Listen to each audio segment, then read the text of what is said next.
시청자 여러분 반갑습니다.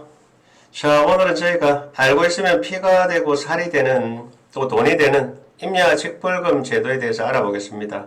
자, 시청자 여러분들께 채널을 이해시키는데 조금 도움을 드리기 위해 오늘은 영상 시작 전에 제 소개를 조금 드리겠습니다. 저는 현재 온나라 부동산 TV 채널을 통해서 부동산 매물 소개를 드리고 있고 한 25년 정도 경력의 공인중개사입니다. 이 채널을 운영하는 것은 제가 현장에서 일하며 느끼는 생생한 정보를 또 전달해 드리고자 현재 운영을 하고 있습니다. 자, 그리고 서로의 너무 길어지면 재미없어 하니까 이만 줄이고, 요즘은 임야에 대한 수요가 매우 많고 제 경험상 토지보다는 투자나 활용성 부분에서 임야가 훨씬 더 좋지 않나 이렇게 생각됩니다. 오늘 영상에서 몇 가지 체크해 두시면 좋을 꿀팁도 있으니까 놓치지 마시고 꼭 챙겨 가시기 바랍니다. 자, 오늘 방송은 이런 형태로 진행할게요. 임야 직불금 도입 목적, 누가 받을 수 있나, 그 다음에 지급 기준 및 금액, 신청 방법, 이런 형태로 진행하겠습니다. 자, 여기 보시면은 임야 직불금의 도입 목적은 정부에서 임야를 보존하고 관리하도록 지원하는 직불금 제도로, 농지 직불금과는 조금 성격이 다릅니다. 산림보호 및 지속 가능한 관리를 목적으로 현재 운영하고 있는 상태입니다. 자, 임야 직불금을 받을 수 있는 지원 대상은 어떤 게 있느냐, 요 세 가지가 있는데요. 요 부분도 중요하니까 꼭 체크를 하겠습니다. 임야의 소유자나 산림을 관리하는 사람, 임차를 해도 가능합니다. 자, 자격 조건은 뒷장에서 조금 설명이 있거든요. 뒷장에서 설명을 드리겠습니다. 자, 3번에 보시면은 산림 경영 계획을 세우고 지속적으로 관리를 하는 경우에 지급합니다. 자, 요거는 조금 설명이 필요한데, 예를 들어서 10,000평의 임야를 가지고 있으면 그 10,000평에 대해서 직불금이 나오는 게 아니고, 거기에서 일부 내가 산나물이나 약초를 재배하는 부분이 있을 거 아닙니까? 그 부분을 이제 산림청에 이렇게 신고를 했을 때 그분들이 나와서 또 현장 조사를 합니다. 그래서 실제 눈으로 확인이 되고 면적이 어느 정도 되는지 자기들이 표시해서 전체 10,000평 중에서 한 3,000평 정도가 해당된다고 하면 그 3,000평에 해당되는 금액을 직불금으로 지불한다는 얘기입니다. 그래서 이렇게 이해를 하고 계셔야 될 것 같아요. 자, 그리고 산림경영 계획 같은 경우에는 임야를 내가 관리를 하는데 매달 달에 비료를 뿌리고 이런 계획들이 있잖아요. 그렇게 세워서 하시면 되니까 이 부분은 너무 어렵게 생각하실 필요는 없을 것 같아요.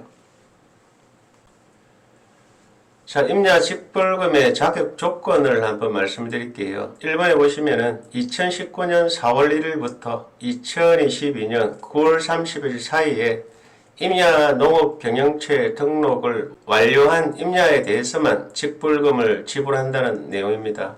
요 기간 안에 신청을 완료한 임야고 현재는 임야 직불금 신청이 불가능한 상태입니다. 그래서 요 부분은 상당히 또 메리트가 있죠.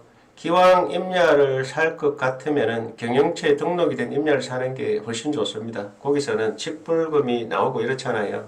그 예를 들어서 송이밭이나 이런 거 사면 송이도 직불금이 다 나옵니다. 그런 게 다행히 경영체에 등록이 되고 직불금에 해당이 되는 임야라고 하면 그런 부분을 선택해서 사시는 게 훨씬 유리하거든요. 그래서 이런 부분 잘 참고하시라고 제가 노랗게 이렇게 표시를 해뒀습니다. 자, 그리고 이번에 보시면은 임산물 생산이나 육림업 등 실제로 임업활동에 종사하고 있어야 됩니다. 임산물 생산은 아까 말씀드렸듯이 산나물이나 이런 게 있거든요. 그런 품목이 있는데 그 부분은 뒤에서 잠깐 더 설명을 드릴게요. 육림업은 나무를 기르는 거죠. 그래서 밑에 보시면은 육림업 직불금을 신청하는 경우에는 10년 내에 조림이나 숲 가꾸기 등 육림 실적이 3헥타르 이상 되어야 된다. 이렇게 되어 있습니다.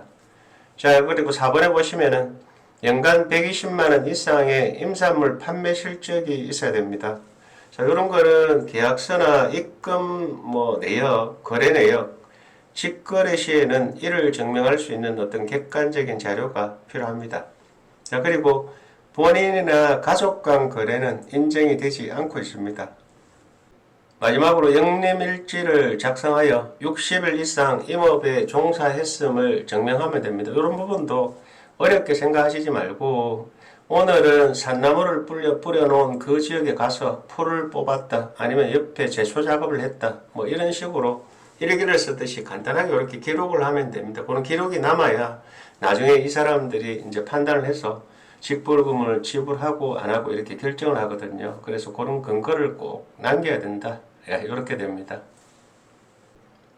자, 다음은 지급 기준과 금액 부분인데, 그러면은 우리가 직불금을 도대체 얼마나 받느냐 이런 부분인데, 자, 요거는 설명드리기 전에 뒷장부터 한번 보고 오겠습니다.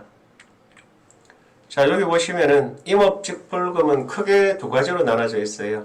임산물 생산업 직불금, 그 다음에 육림업 직불금. 육림이라는 거는 살림을 키운다는 얘기죠. 이렇게 두 가지로 나눠져 있고, 임산물 생산업 직불금은 소규모 임가 직불금, 임가는 임업 생산 농가 이렇게 이해하시면 됩니다. 그런 직불금이 있고, 면적에 따라서 차등되는 직불금 이런 내용이 있거든요.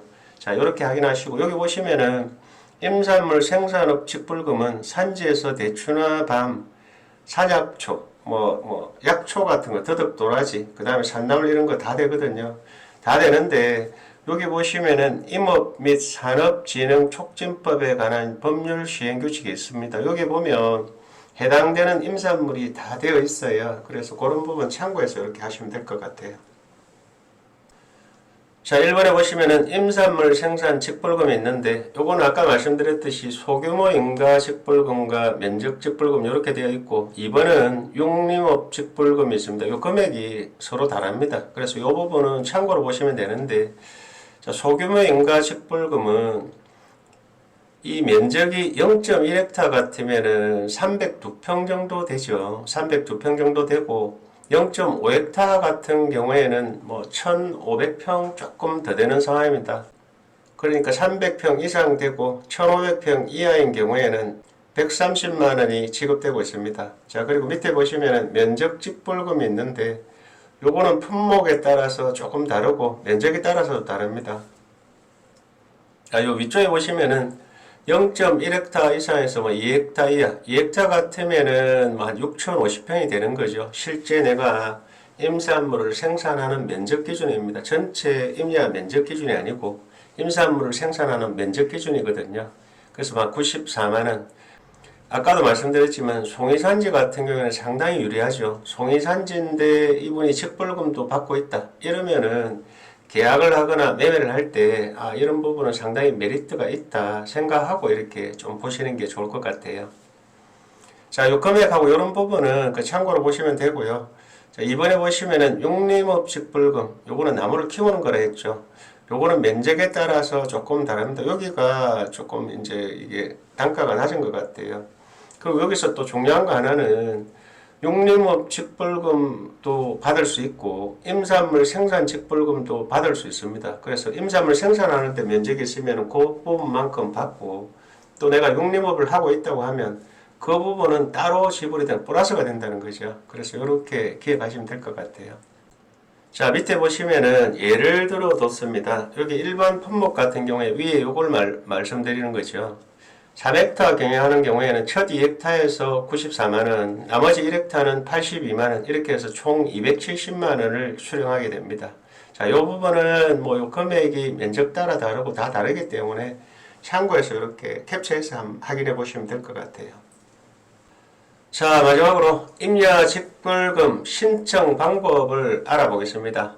대상 임야의 읍면동 소재지에 등록 신청서와 지급 대상임을 증명하는 서류를 직접 접수하셔도 되고, 임업인 통합 포털에서 온라인 신청도 가능합니다. 자, 여기서 제가 이제 앞에서도 말씀드렸지만 지금 현재 산나물을 재배하고 하는 그런 면적이 있잖아요. 있는데 이런 부분을 방치를 하거나 이렇게 했을 때는 지불이 안 됩니다. 그래서 관리가 될 때 그분들이 또 현장 조사를 하거든요. 그렇게 확인해서 제대로 관리가 되고 있구나 했을 때 지원이 되는 금액이기 때문에 그 부분도 꼭 기억을 하셔야 될 것 같아요.